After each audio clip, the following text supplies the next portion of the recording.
Customer just dropped off their car for a 2.5 swap. We've just been waiting for space to open up over here so we can get it in. Went ahead and had him take his battery with him since it was covered in pop rocks. As you can see, a bunch of corrosion on these terminals. I'm gonna clean that up. And he already has some oil leak going on up here. Customer says that he was driving it in about 80 or so, and then all of a sudden it just, well, it stopped doing the thing. So we're gonna take it apart and see what's wrong with it. Meanwhile, over here, I've already assembled the motor. We have a beautiful 2.5. And I've installed, I believe these are Esslinger Stage 2 cams into it. Yeah, that's what these are. These are Esslinger Stage 2 cams. I've started taking things apart here and cleaning up a couple of things here or there. Cleaned off these terminals real quick with a wire brush. I'm probably gonna go back and put some dielectric grease when I reassemble this. Some of the bolts were very seized. There's also, this car's been sitting for a minute because there's rust strategically where the belt was wrapped.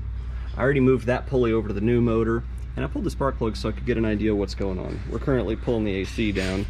So, spark plug number 4 shattered on this assembly, and they all look just absolutely disgusting, like they've been bathing in oil, and they look pretty old.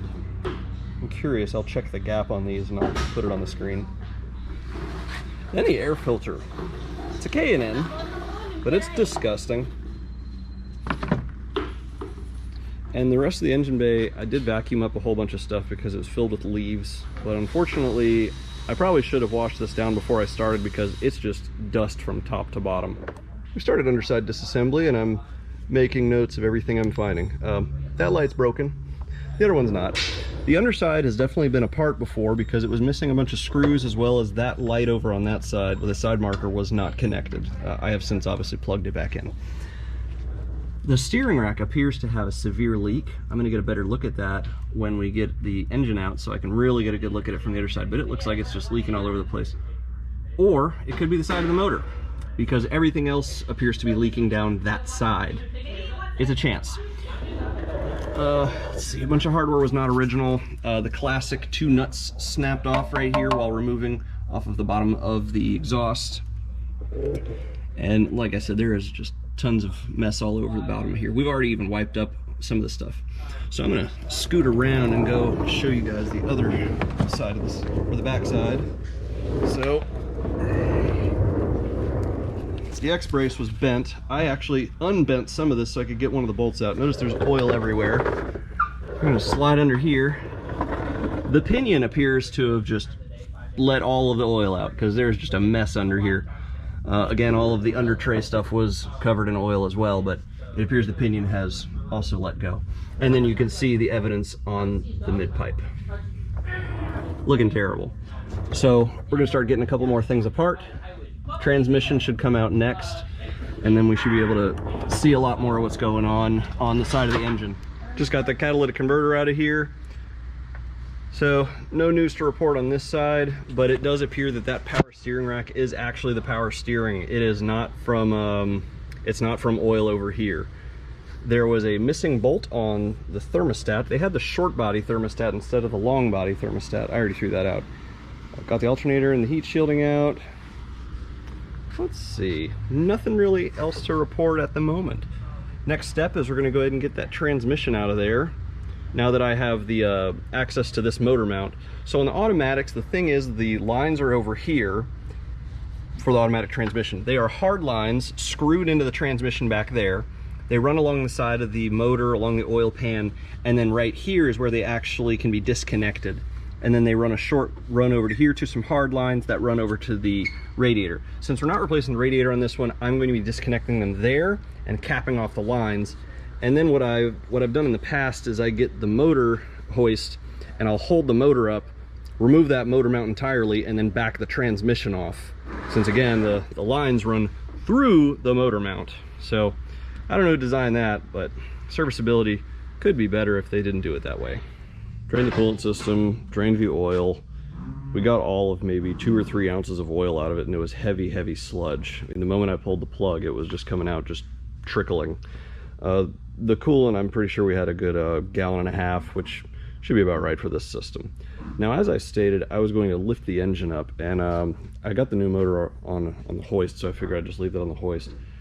Got a block of wood supporting the engine via oil pan, nice and gently. And I removed this motor mount, so this is out of the way. That gives us access to the lines. I removed the 10 that holds the lines to the side of the oil pan. And now I'm going to remove those 2 clamps that hold on the fluid lines to the transmission. So when I pull those, fluid will come out of them. So I'm going to put caps on the hard lines, and I'm going to put bolts into the soft lines. So that'll just help us not get as much mess everywhere. I also took liberty of removing the AC compressor just to give myself a little bit of room. And it looks like someone has either replaced the AC compressor or at least been in here, because that O-ring is replaced, and that's the one that goes to the AC compressor, as well as the other one that goes to the AC compressor has been replaced. Also, now we're starting to see a bunch of the nonsense going up and down under there. Giant mess. A very unique problem I haven't had before. So I dropped out the access panel to start removing torque converter nuts, and that chunk of aluminum came out. I've gotten 2 of the nuts loose, and as I've been rotating this, it suddenly came to a complete halt. We can't rotate the motor at all anymore. So a giant chunk of the back side of the motor has clearly come out, so that means something on the back side of the motor is no good. I'm going to continue removing transmission bolts, see if I can get a little bit of space between these, and hopefully it's just a piece wedged between the flex plate and the motor, stopping me from rotating it. We did attempt to rotate from the top side, but it also came to a complete halt up at the top.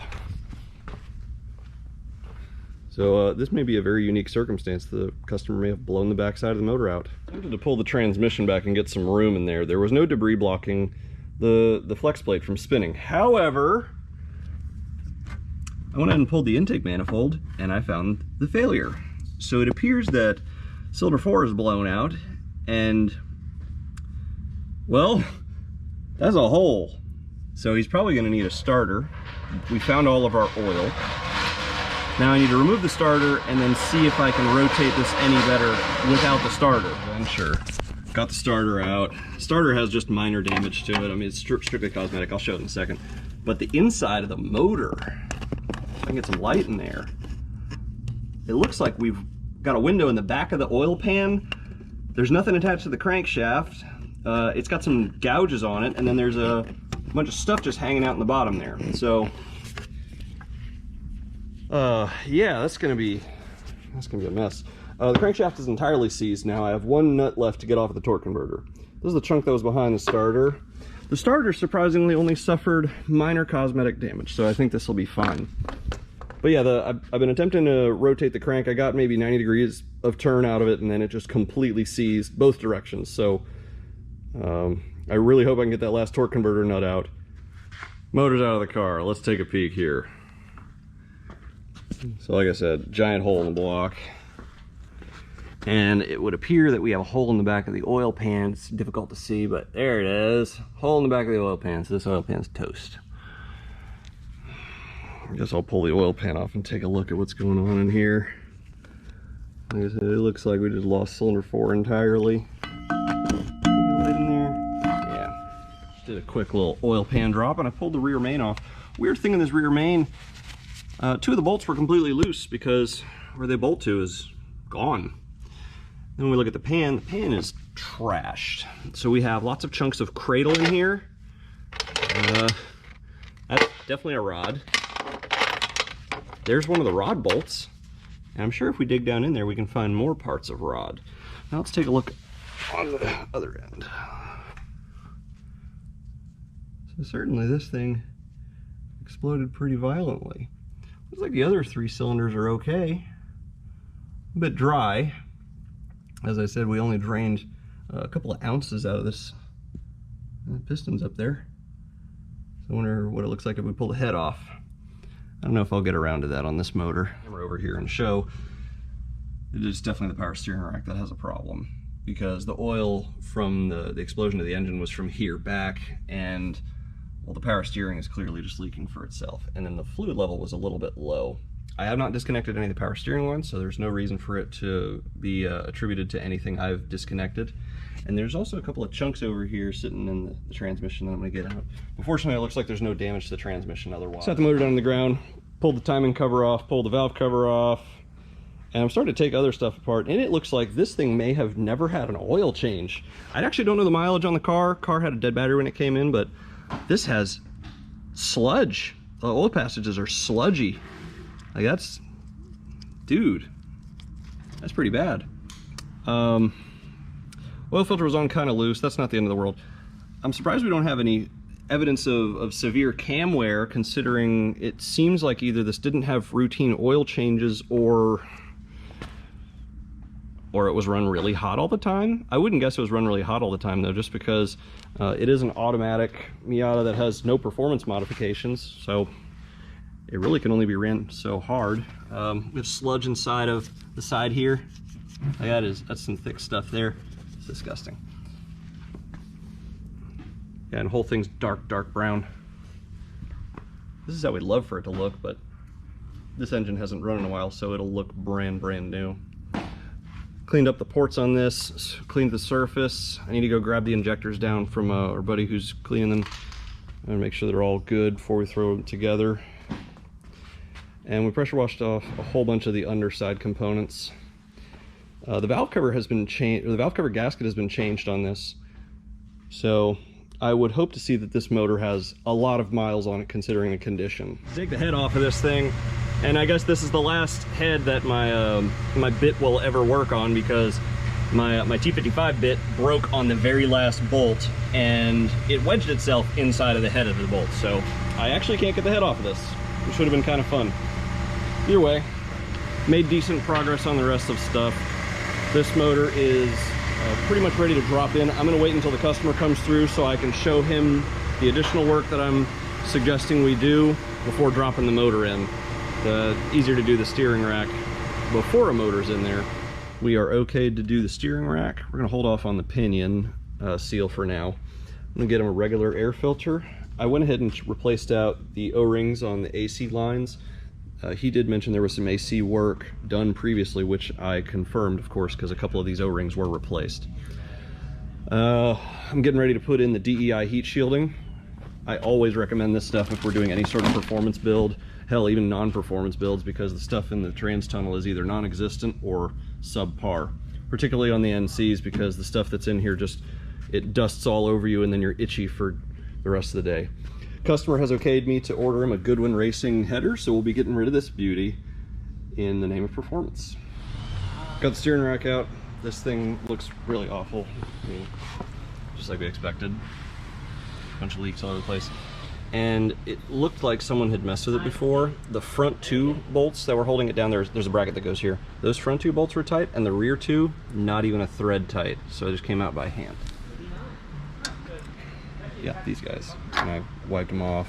I'm trying to clean up as much as possible, but I'm making another mess because I had to disconnect the lines and all of that stuff. Steering rack taken care of. I gotta hook up the tie rod ends, but the rack is in there. It's all redone, nice, clean. Centered the steering back where it was. Already filled up the fluid, but we won't be able to do anything until I can get that pump spinning.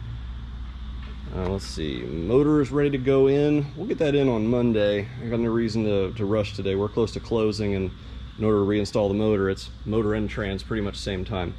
I did just get the injectors back from our friendly neighbor shop, Todd's Auto Care. He made sure to clean them, flow match them. Good to go.